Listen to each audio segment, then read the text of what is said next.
Good afternoon, ladies and gentlemen, I'm John, this is many a truer welcome to Star Wars Knights of the Old Republic, but not the same version that we played earlier this year. This is Star Wars Knights of the Old Republic running on Switch because something rather peculiar happened last week. On a single day, publishers all around the world, by sheer coincidence, decided to re-release new versions of some of the biggest and most important video games of all time.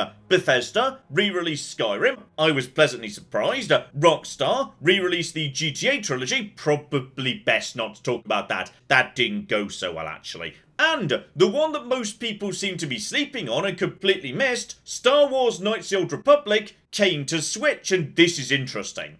This is really interesting because I can't help but notice one thing straight away, which is it's running in 16:9. And Knights of the Old Republic doesn't do that. You go to Steam, you buy it today, you load it up, you will not see a 16:9 resolution. Everything in the options menu will be 4:3, because this game was made in the bloody Stone Age, and okay fine, you can change that by knowing precisely what file to go to, opening it in Notepad, manually entering the 16:9 resolution you want the game to run in, and then downloading and installing an unrelated mod, because if you just do that, the UI breaks. But seriously, it's a faff. But this appears to be running quite nicely, with new textures and resolutions, and I'm rather excited by that. So today, just for fun, I'm going to dive back into Knights of the Old Republic, and I'm going to set it to difficult mode, so, oh dear. Yes, this is going to be interesting. And as during my main playthrough I went for a sneaky rogue, dual pistols, all that good stuff, how about today instead we go for Captain Banana Smashing, because I never play as a soldier in BioWare games, but let's just enjoy something a bit different today. Alright, Charisma won't be needing that, Wisdom won't be needing that, Intelligence won't be needing that. Oh now this is a terrible build, but I will be so good at smashing people in the face with a whacking stick. And I'll take the dueling feat because yes, I want to get myself a massive sword and then whack people with it. So one single massive ass long sword, that's what we're doing. Magnificent. And thus begins the almost certainly catastrophically short life of Banana Smashman. Anyway, short version, it's 4,000 years ago, big Republic Sith Jedi war going on right now, and more importantly than that, they seem to have slightly upscaled these cutscenes. Not like hugely, it's still a bit fuzzy, but it's definitely less fuzzy than it is on PC. They've done some good work here. Oh, and here's something fascinating straight away, so depending on what class you're playing as, your underwear's different, because rogues don't wear this underwear. They wear altogether more, sexy underwear, which I guess makes sense, because seduction's one of their techniques. Marvellous. And yes, don't worry, Jenkins, I'll get to that in a second. I mean, seriously, just look at this room. This is really nice. It's lovely and sharp. They've really done some nice work just polishing up the textures. Also, I want you to know, in preparation for this video, I've actually been doing some proper video game journalism, damn it. I've been doing some research, because what version of KOTOR this is really bloody fascinating. Because I assumed, given it was made by Aspare, the same people who made, the tablets and mobile versions of KOTOR, this was just going to be that. But it's not. The UI and all sorts of bits and pieces are completely different. They don't look the same at all. In fact, based on the UI, I think I figured out what this is.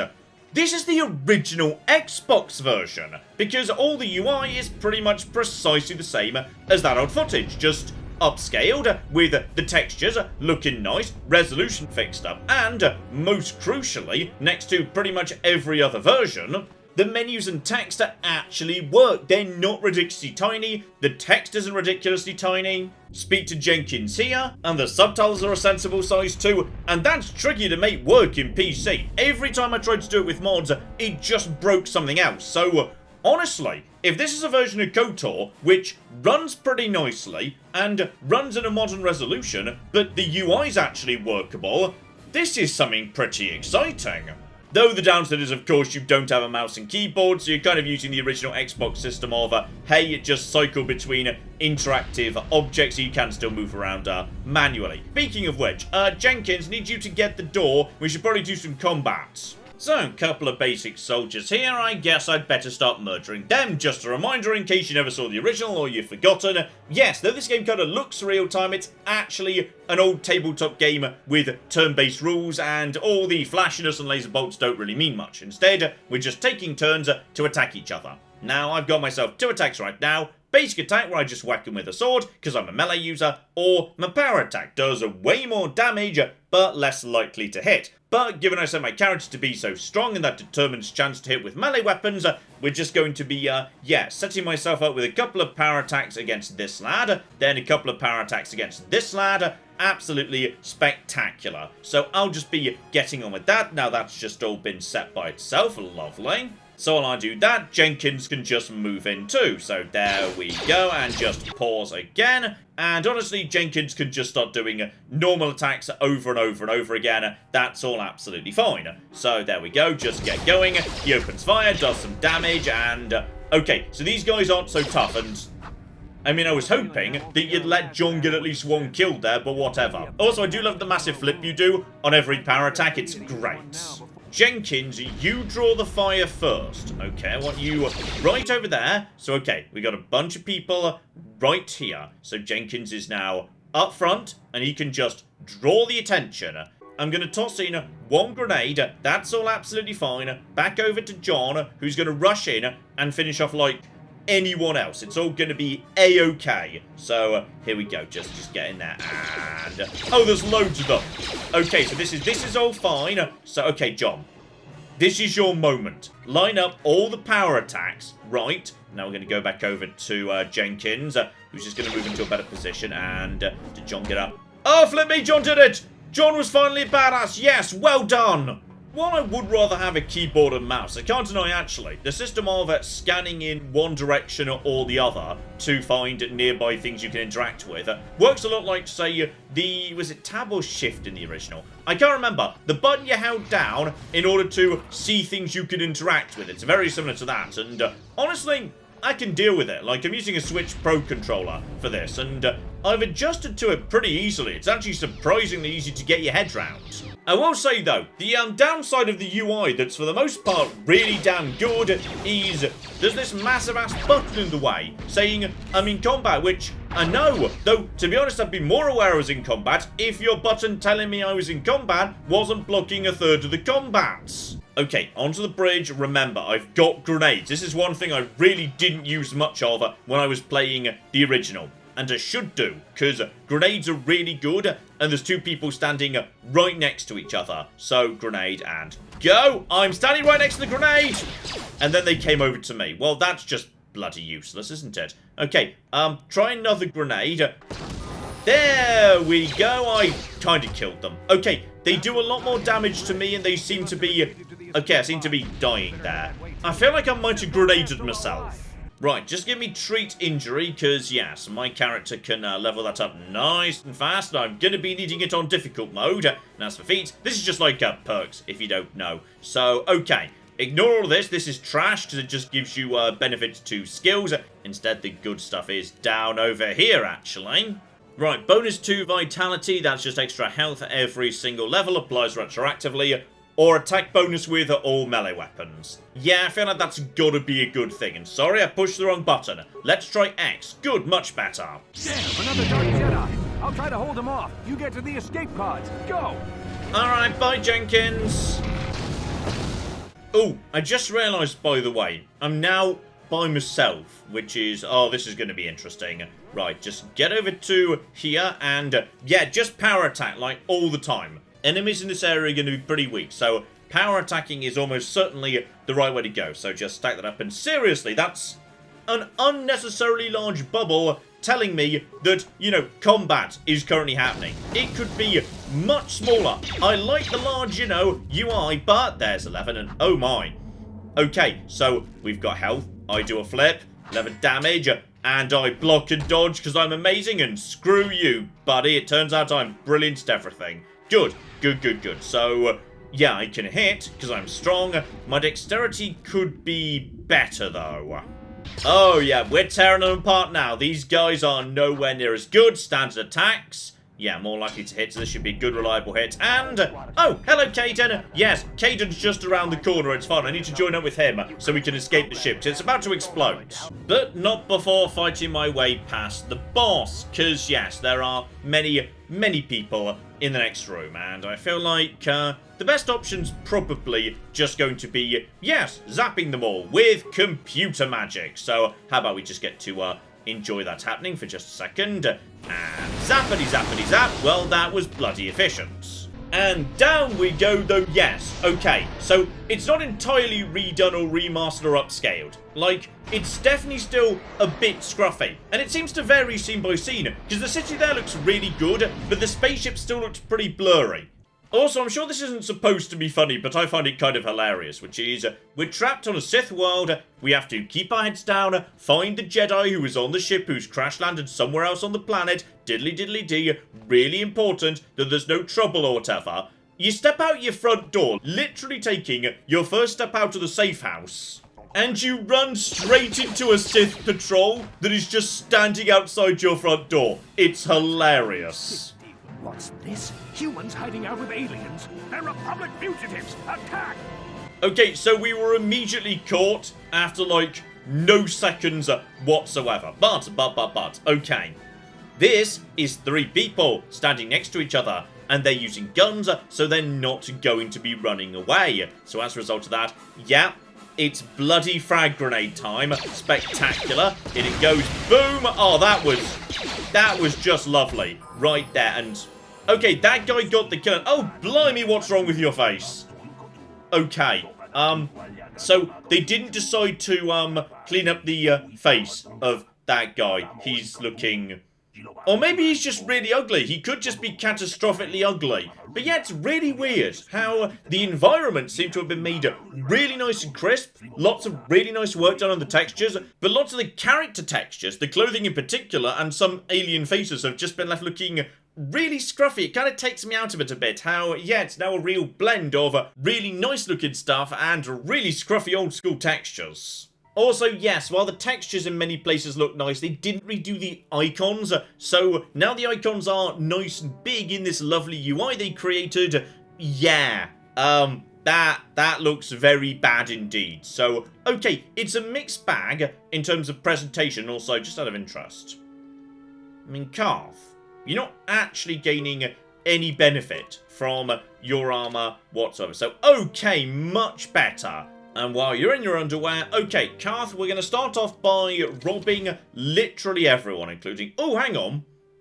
You've got a bounty on your head, don't you? What's wrong with you? She doesn't deserve this. Shut up, Caden. We're on difficult mode. I need the money. Here we go. One big smash, and oh, she's fighting. She's trying her best, and there we go. Boot to the face. Down you go. One bounty for me.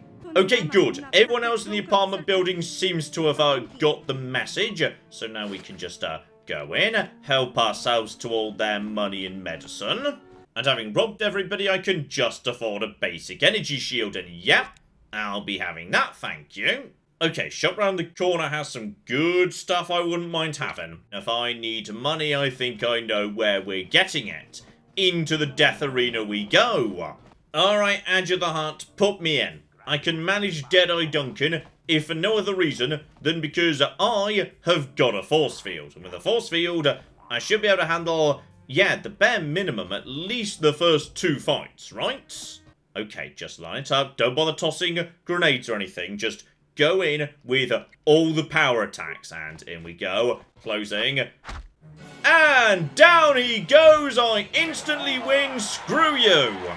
I'd like to think this makes up for my main series of Knights of the Old Republic, where I actually managed to lose to Deadeye Duncan, something that many people in the comments were surprised about, because they thought it was mathematically impossible. Alright, so Girl and Two Fingers is gonna try and use blasters. And I don't care, because I am going to activate my shield straight away, meaning I can just get straight up to him without having to worry about any of that nonsense. That means I can just power attack him. When I get too close, there's a good chance he will try and engage me in melee, but it'll take him a moment to pull out his weapon. I should get a good hit or 2 in while we're doing it. So, okay, seriously, Asper, the guys who made this, we could make the giant combat mode bubble a little bit smaller. It's absolutely fine.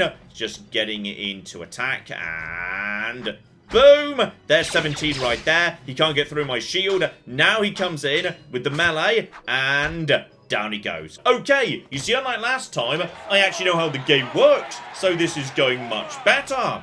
And there's 200 credits for the next fight, and I believe that gives me enough for precisely what I wanted. Oh yeah, the ritual brand. Not spectacular, mind, but better than what I've got, and comes with an attack modifier. I'll take it for now. I'm going to be honest, I did not realise that was going to be a two-handed weapon. Kind of doing okay with it, but I mean, I feel committed to the one-handed business at this point. Okay, so that was a bad purchase, but it's fine. Alright, we can always make more money in the death arena. Speaking of which, yes, next up Ice, another pistol user I believe, so I think the same strategy should work pretty well. Buying that early energy shield is, yeah, a really good solution to the problems of the death arena. So, energy shield goes on, and now, just a pause while we just get everything lined up, just power attack for the rest of the time, so go in and boom, missed, and she's drawn her weapon. Oh, that's a concern. But go, another miss. Okay, can I block? Okay, we might be outmatched here. We might be really outmatched. Just give myself a bit of healing, actually. More healing. Even more healing than that, actually. We're gonna need way more healing than that. I can barely touch her. Okay, this has been a mistake. I feel like I've made a mistake here. What can I do? Okay, the power attacks are missing, so I need to just do basic attacks. Like, basic attacks are doing the job. I've got... Okay, I give myself additional... Yeah, just stab myself with the needle. Do drugs in front of everybody. Go, and... Does anyone know where that 30 damage came from? Because I suspect I'm about to die before I can get another thing up, actually. So go, stab myself with... That there, kids, is why you shouldn't do drugs. That was a good public service announcement. As far as the crowd is concerned, I just ran into a competitive sport arena, jabbed myself with a needle, and then fell over. Alright, so in many ways, I've just been socially extremely useful. I like how every fight in the early game, by the way, can just be resolved by tossing a grenade at people. It's magnificent. Still, at the bare minimum, let's get down underground and see how things are looking down there. And to do that, we're going to be needing some shiny armor of our own. But not from these guards. No. Even though they're fine with me tossing grenades around, they'd probably start objecting if I were to, you know, do it to them in public. Instead, we need to find some guards who are nice and out of the way, like, say, in this block over here. Okay, it would appear we've got maybe 3 of them in this area. So, step 1, just take out, yeah, the basic lads. Just use basic attacks, because he's dual-wielding, so chance to hit, probably not so spectacular. So, combat mode has now been engaged, says the bubble, filling a third of the screen. Oh, and you just flipping destroyed him, I mean... Well, bloody done, all things considered. He was just annihilated. Now wait for them to come to us. Okay, now they're coming in this direction. Start hitting them with the old power attacks. That will do very nicely indeed. And you can just start attacking too. So go, and wow! Okay, Caden, you're doing really nicely over there. Now be careful with this last one, because he is kind of... standing a bit close by to... No, Caden, that's the guy we need to not kill, Caden! And good job, all things considered. And there we go, all wrapped up in armor. Don't mind my friend in underwear. He just, you know, carries my bags for me. And in the right uniform, I could just walk straight on past. Magnificent, down we go. Right, and critically, this gets me to, yes, the pub down below, because I have been killing people for money. Okay, here's another interesting point though. Somebody has bothered to nicely dot the faces of the Rhodians and the Twi'lek. So, okay, it's only the more obscure alien species that were not deserving of an artist's attention. Dear flippin' dear. There we go, couple of dead innocent people in the apartment, 600 credits, love it. Ah, but that does remind me. I do happen to be passing by my favourite submission in the entirety of Knights of the Old Republic right here, where you have to try and help this girl become a famous celebrity, and in my main playthrough, I did my best to help her, but what happens if you don't? Okay, so, she starts dancing and I'm supposed to be dancing with her, so I can dance, yes, beside her, very close beside her, or ludicrously close beside her. Anymore? No, that's as close as we can get. Right up in her face, alright? I want her to smell what I had for breakfast. And here we go, that's not really what I said. Gosh darn it, I've accidentally been good at dancing. I'm just too good at this game for my own goods. Oh, hang on. I thought I was just trying to, yes, embarrass her and make her fail. But instead I could replace her by being better than her. Okay, dance beside her, behind her, or, yes, run around in circles while she dances. Boom! And, oh, there we go. That's what we do. That's what we do. Now, come on. I am clearly the centre of attention here. Give me the job. I shall be the celebrity now. What was that? That was easily the stupidest thing I've ever seen. Spectacular. So she does the dance, and the Jedi mind trick, more dancing, then the toot toot, and... Okay, very close and face to face. I'm going to steal the spotlight off her again. And here we go, yeah, right up in her face. Let's see if we can just, yeah, be a better dancer than she is. I'm doing all the same moves. No! Despite upstaging her and then running in circles around her, she actually got through. No, this can't stand. In which case, we must simply destroy her life.